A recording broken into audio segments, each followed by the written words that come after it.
been adrift, lost.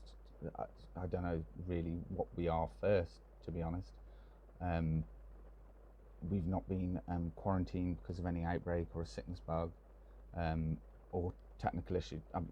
We have technical issues now, but we're making the most of it, I guess. The feelings on board are pretty dire. Comes and goes. So let me explain. As far as I can tell, we are adrift in the Nordic Ocean, but we can't tell our exact position, as the stars apparently, the captain said that the stars are different. I'm like an amateur astronomer, and I can kind of, I guess, I can tell it. I mean, none of our phones work or anything. My knowledge of the night sky is good, but not to the point where I would notice necessarily the differences, what he's saying. Anyway, so I'm sorry I'm rambling a bit, but me and my boyfriend booked an 8-day cruise from Cuba to Florida, and then on to Bermuda, and then to New Amsterdam, and then we'd fly back home to Anglia. From there, it's our 2-year anniversary since we met. I mean, we can't really afford, we couldn't afford it, but yeah, we just put it on the credit card and just decided to do it. So we left Havana on the 16th of April 2022 on, obviously, Explorer of the Oceans, Royal Bermuda ship. I mean, I'm sure you know, anyone that's ever sort of been interested in cruise ships or ships or anything like that would know the Royal Bermuda brand. You know, they have these massive floating cities that dwarf the real cities that they visit, especially on the, you know, around these small islands. So anyway, so yeah, we're on the Ocean Explorer of the Oceans. Sorry. So we left Havana. We spent the first 2 days exploring the ship, going to the buffets, enjoying the pools, spending the afternoons just sleeping it off, getting ready for the clubs at night. It's pretty standard stuff, you know. Don't really know what else to say. But everything changed on the third night of the cruise. Well, fourth day actually. So anyway, I woke up in the morning. It was around 4:20, I think, and there was a bright light shining through the like the patio doors, the balcony doors that go out. We'd shut them, but obviously, you know, around the edges, I could just see this blinding white light coming through it. Well, it wasn't blinding me, but I could tell that it was blinding. And then the next thing I noticed was the silence. Now, if you've ever been on holiday on a ship, or been on a cruise, or been even just in the vicinity of a ship, you know that they make noise, the engines. You know, you've got this, no matter where you are on the ship, in the middle of the night, you can hear this, which obviously is the engines rotate, propellers going out. You know.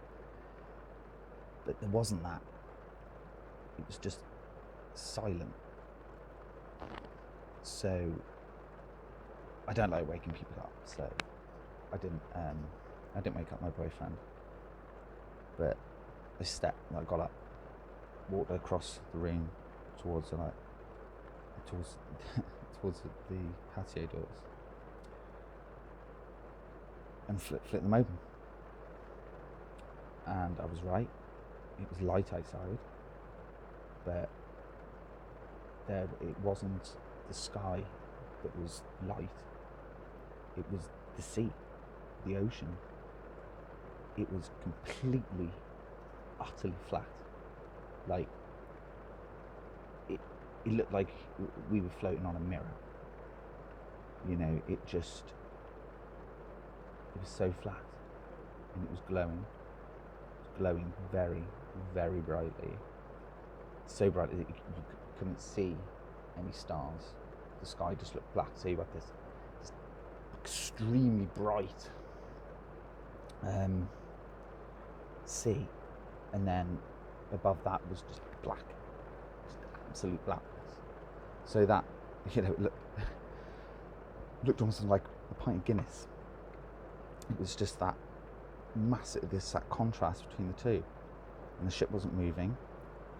I leant over the railings. I could see that the ship was level in the water, but water, it looked more like milk. And I mean,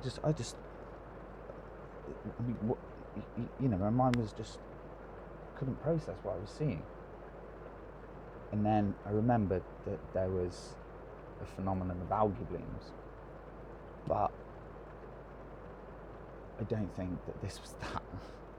I think I've seen pictures that they taken from space, and you can see like areas, but I don't think that if you were there, it would be as, you know, if you were actually on the sea, it would be as bright.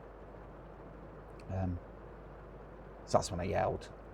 I yelled for Jacob to get up and to come over and just look and just tell me that I wasn't going crazy.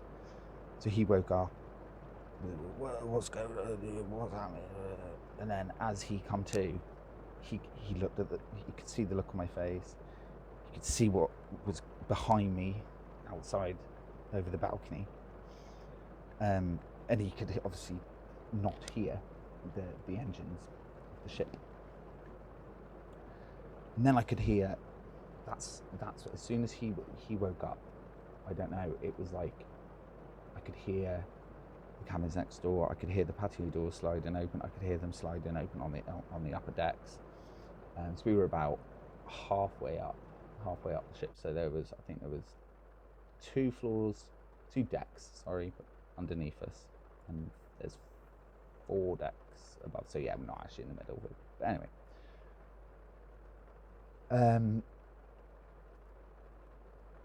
The ship, we switched on the light. The ships, for the most, did have power, but it was only the emergency power. You know, whenever you could just tell it's emergency because only every other light's on, and the lights were only on around the door in the cabin when we switched them on.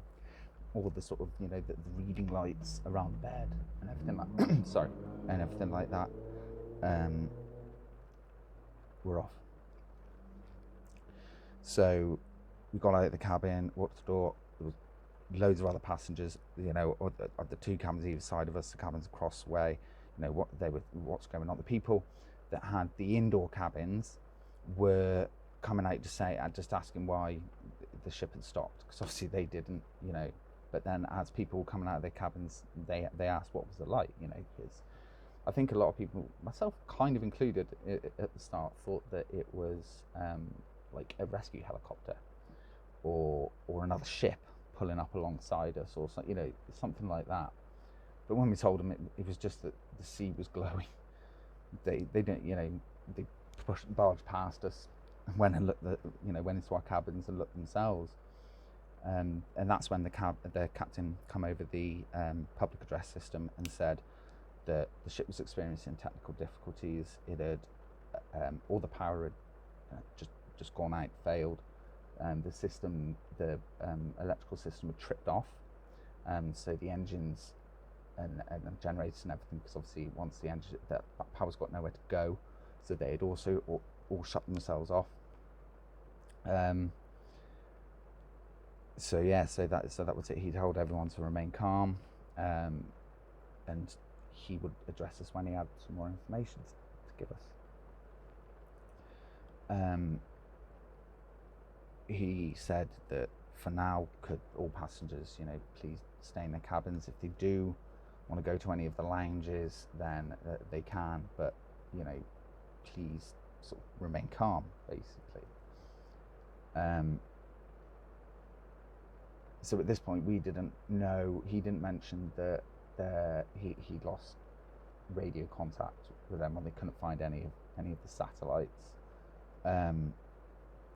that should be there. So we just didn't know what to do. I said to Jacob, should we just go back to bed, sleep, hopefully in the morning everything will be okay. And that's basically what we did. We lay awake for about an hour and went to sleep. When we woke up, the sun was luckily back. We could see again, the world looked somewhat normal. There was a bit more illumination in the cabin, and I could hear that the engines were going, but they didn't sound like they were going on full. They were quite sort of boom, boom, boom. And when I went to the balcony and looked out, you could clearly see that the ship wasn't going as fast as it normally does through the, thankfully, sea with the water that looked normal again. It was a bright, completely clear day. There wasn't a cloud in the sky from horizon to horizon. The power was back on. So the feeling on board the ship was somewhat that of the contrast of, you had this holiday, festive, bright colours, neon, everything good and happy. Everybody was obviously not that. Everyone was very, very worried. Nobody could get any internet service, no cell phone service, mobile phone service, sorry. And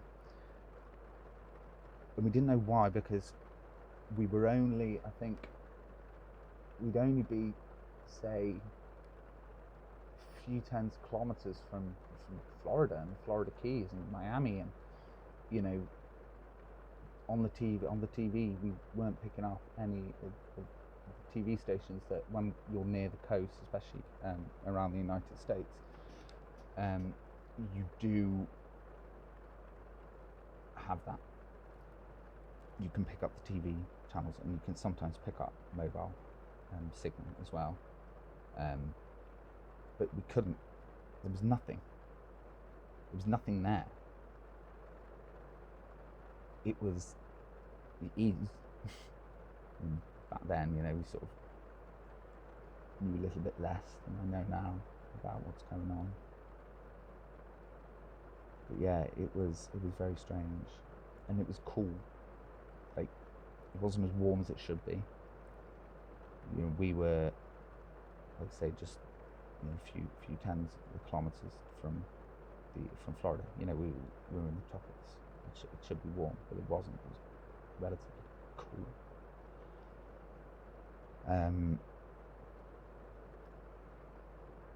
So the food on the ship. Sorry, I just, there's just so much to say that I just can't process it all to get it out in a straight order of what's going on. I don't just want to go ahead and tell you what we know now straight away, but we carried on sailing, pushing forward. The captain said that he was travelling west so that we would eventually come back to Florida.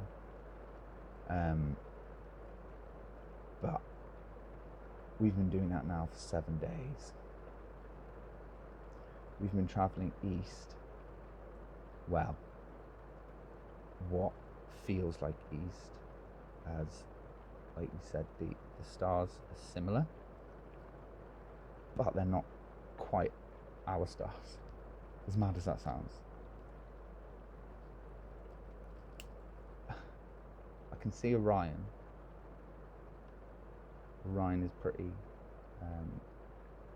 noticeable, although it is slightly different, but it's there.